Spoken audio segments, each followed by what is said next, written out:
Hi friends, today we will study about class 12th English chapter 3rd. Now the leaves are falling fast. आज हम लोग class 12th के English को पढ़ने जा रहे हैं. चैप्टर 3rd पोएम का है. पोएम का नाम है Now the leaves are falling fast. तो Now the leaves are falling fast is written by W.H. Auden.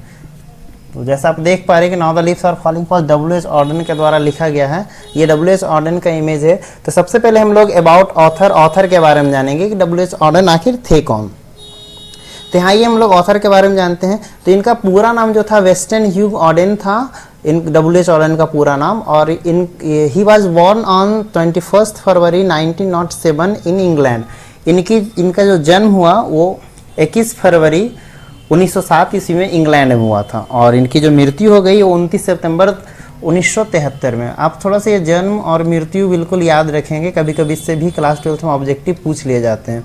और जो इनका डेथ हुआ था वो कहाँ हुआ था? ऑस्ट्रिया में. ये ऑस्ट्रिया है ना कि ऑस्ट्रेलिया है. ऑस्ट्रिया की राजधानी क्या हो गई? वियना. ठीक है. ये एक ब्रिटिश पोएट थे, क्योंकि इनका जन्म कहाँ हुआ था? इंग्लैंड में हुआ था, इसलिए ये कैसे पोएट थे? ब्रिटिश थे. लेकिन कहीं कहीं पर आपको अमेरिकन भी मिल जाएगा, लेकिन आप ब्रिटिश ही क्या करेंगे? रिमेंबर करके रखेंगे. He was born the Pulitzer prize in 1948 for the collection of age of anxiety. Age of anxiety के लिए इनको 1948 ईस्वी में एक प्राइज मिला था. उस प्राइज का क्या नाम था?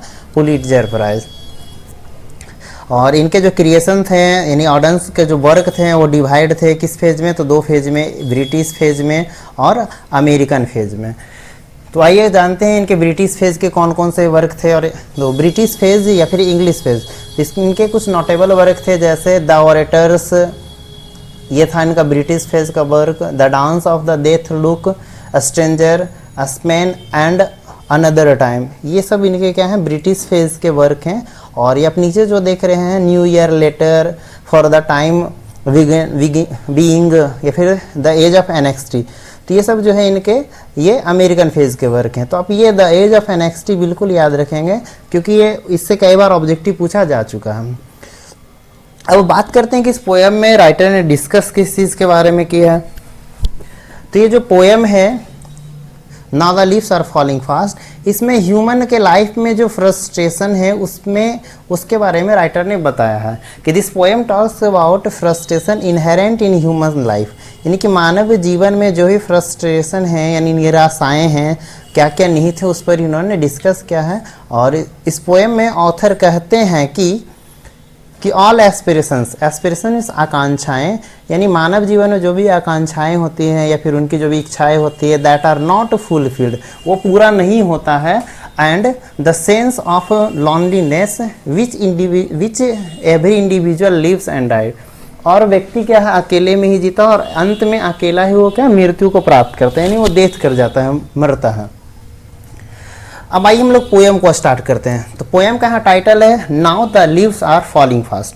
नाउ यानी कि अब, लीव्स यानी पत्तियाँ, फॉल मीन्स होता है गिरना, और फास्ट मीन्स तेजी से, यानी अब पत्तियाँ जो है तेजी से गिर रही है. तो राइटर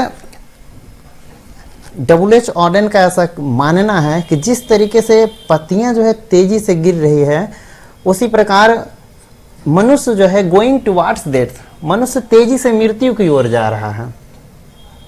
तो now the leaves are falling fast, nurses flower will not last. तो हम फिर से एक बात कहेगी नर्सेस फ्लावर. तो नर्सेस फ्लावर होता क्या है? तो नर्सेस फ्लावर की यदि बात की जाए तो ये बड़े से पेड़ है, इस पेड़ के नीचे ये जो आप देखते हैं व्हाइट कलर का छोटा छोटा जो फूल हो जाता है, इसी को नर्सेस फ्लावर कहा जाता है. तो now the leaves are falling fast, अब पत्तियां तेजी से गिर रही है. और ये जो नर्सेस फ्लावर है विल नॉट लास्ट, ये भी अब क्या? खत्म नहीं होंगे. Nurses to the graves are gone, graves means कब्र होता है, यानी जो नर्सेस फ्लावर है ये भी कब्र में दफन किए जा रहे हैं, यानी ये भी अब नहीं बचने वाले हैं. And the params go rolling on. Params कहने का अर्थ क्या है यहाँ पर? परम्स कहते हैं वो बच्चे की गाड़ी. आपने देखा होगा कि जब बच्चा चलना शुरू करता है तो उसे 3 पहिए की लकड़ी की गाड़ी दी जाती है, उसी को परम्स कहा जाता है. ऐसा उसका और भी वॉकर वगैरह नाम है, लेकिन यहाँ पर वही लकड़ी की जो गाड़ी है उसी को लेकर के राइटर ने ऐसा कहा है कि जिस तरीके से पत्तियाँ तेजी से गिर रही है, वैसे ही मनुष्य तेजी से मृत्यु की ओर जा रहा है. और उसी तरीके से यहाँ पर पर्म्स जैसे गाड़ी बच्चे की जो गाड़ी होती है हमेशा आगे की ओर ही बढ़ते रहती है, वैसे ही मनुष्य तेजी से किस ओर बढ़ रहा है, मृत्यु की ओर बढ़ रहा है। हम देखते हैं सेकेंड पैराग्राफ को। सेकेंड स्टेंजा हमारा क्या है कि whispering neighbours left and right. Whispering neighbours कहने का अर्थ है मृत्यु दूत। वेस्परिंग नाइबर्स यानी क्या, मृत्यु दूत, आप यमराज भी कह सकते हैं। तो जो वेस्परिंग नाइबर्स है हमारे लेफ्ट एंड राइट है, यानी हमारे चारों ओर हैं वेस्परिंग नाइबर्स, और हमें प्लग करते हैं, plug us from the real delight. अरे जो वेस्परिंग नाइबर्स है हमें वास्तविक खुशी से क्या करते हैं, अलग कर देते हैं। रियल डिलाइट यानी कि वास्तविक खुशी से वो हमें अलग करते हैं। और ऐसा राइटर बोल रहे हैं कि and the active hands must freeze, यानी अभी क्या है जो ह्यूमन है वो अलाइव हैं, तो अलाइव हैं तो उनके जो हाथ है वो क्या है, बिल्कुल सक्रिय हैं, एक्टिव है, वो किसी भी वर्क को कर सकते हैं। लेकिन ये ऐसा ये कह रहे हैं कि and the active hands must freeze, तो हाथ क्या हो जाएंगे, जो एक्टिव हैंड्स हैं हाथ पर वो ठंडे पड़ जाएंगे। तो व्यक्ति का हाथ कब ठंडा पड़ जाता है, जब उसकी क्या हो जाती है, मृत्यु हो जाती है। लॉनली ऑन द सेपरेट नीज, और मरने के बाद बिल्कुल ठीक इसी तरीके से जैसे ये नी में से पैर की घुट्टी होती है, तो यहाँ हाथ को बिल्कुल सीधा करके यहाँ पे ऐसे रख दिया जाता है जब किसी व्यक्ति की मृत्यु हो जाती है। तो आइए इसको फिर से शॉर्ट में समझते हैं कि whispering neighbours left and right pluck us from the real delight and active hands must freeze lonely on the separate knees. ये जो मृत्यु दूत है वेस्परिंग नाइबर से हमारे चारों ओर हैं, वो हमें वास्तविक खुशी से क्या कर रहे हैं, अलग कर रहे हैं। और हमारे जो एक्टिव हैंड्स है वो एक दिन क्या हो जाएंगे, ठंडे पड़ जाएंगे। ये जो सक्रिय हाथ एक दिन ठंडे पड़ जाएंगे और उसे पैर के ऊपर, पैर के घुट्टी के ऊपर सीधा करके रख दिया जाएगा। ठीक है। Dead in hundreds, hundred means देखिए 100 होता है, लेकिन यहाँ हंड्रेड्स यानी सैकड़ों।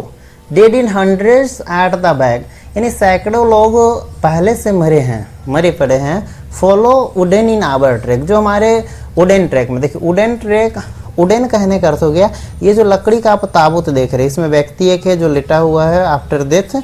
ये जो वुडन ट्रैक है, वुडन बॉक्स है, इस वुडन बॉक्स के अंदर पहले से सैकड़ों लोग क्या हैं, मरे पड़े हैं, और हमारे रास्ते में वो कहीं पर कहीं भी हो सकते हैं।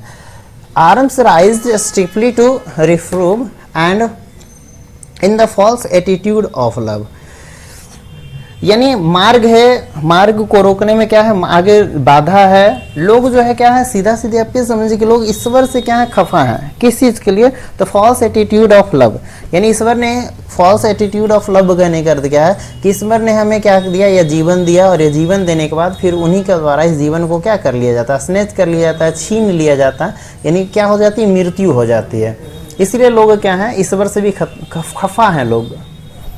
तो 100 dead in hundreds at the back, follow wooden in our track, arms raise stiffly to reprove and in the false attitude of love, यानी सैकड़ों लोग पहले से हमारे रास्ते में वुडन ट्रैक में क्या है, वुडन बॉक्स में मरे पड़े हैं। लोग जो हैं क्या है, फॉल्स एटीट्यूड ऑफ लव से भी, यानी कि जो झूठा प्यार का वादा, उससे भी लोग क्या है, खफा हैं। आइए आगे देखते हैं नेक्स्ट स्लाइड को। स्टार्विंग थ्रो, स्टार्विंग मीन्स होता है भूख से मरना। स्टार्विंग मीन्स क्या होता है, भूख से मरना। The starving through the leafless wood, wood means जंगल, तो ये जो वुड है, वुड मीन्स जंगल होता है। तो वुड तो है, देखिए कुछ ऐसा, यानी लीफलेस कहने का जंगल है, जंगल में आप देख रहे हैं पेड़ भी है, लेकिन इन पेड़ में लीफलेस, इसमें एक भी पत्ते नहीं है। आप देख रहे हैं किसी भी पेड़ में एक भी पत्ता नहीं है।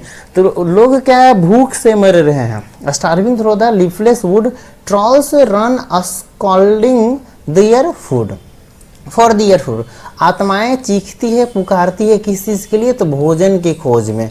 यानी ये एक लीफलेस वुड है, वहाँ व्यक्ति क्या है, भूख के कारण उसकी आत्माएं चीखती है, पुकारती है। एंड द नाइटेंगल, नाइटेंगल यानी कि बुलबुल, यहाँ आप देख सकते हैं ये नाइटेंगल है। ये जो नाइटेंगल ये भी क्या हो चुकी है, डम्ब हो चुकी है, डम्ब यानी कि गूंगी। And the nightingale is dumb and the angel will not come, angel कहने का अर्थ है कि इस स्थिति में भी कोई फरिश्ता या फिर ऐसा कह सकते हैं कोई परी, कोई एंजल आकर हमारी हेल्प करने वाले नहीं है। ठीक है। कोल्ड इम्पॉसिबल अहेड, यानी आगे, अहेड मीन्स क्या, आगे, आगे ठंड है, इम्पॉसिबल यानी कि अनहोनी होनी है।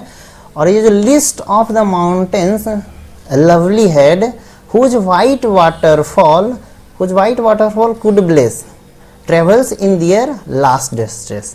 अब ये जो आप आगे देख रहे हैं, ये जो वाइट वाटरफॉल है, और इस वाइट वाटरफॉल के आप टॉप पर जो आप देख रहे हैं, तो बोले जरा list of mountains lovely head, यानी ये जो माउंटेन है उसका ऊपर का जो हेड है वो हमें क्या कर सकते हैं, वो ब्लेस कर सकते हैं, वो हमारी मदद कर सकते हैं। लेकिन ऐसा कुछ वो करेंगे नहीं, सिर्फ और सिर्फ लास्ट डिस्ट्रेस यानी मृत्यु के अंतिम यात्रा में ये जो वाइट वाटरफॉल है, ये जो वाइट वाटरफॉल है, यही हमारी क्या करते हैं, मदद करते हैं, हमें क्या करते हैं, ब्लेस करते हैं। तो उम्मीद करता हूँ आपको ये पोएम अच्छे से समझ में आया होगा। Now the leaves are falling fast, और thanks for watching this video।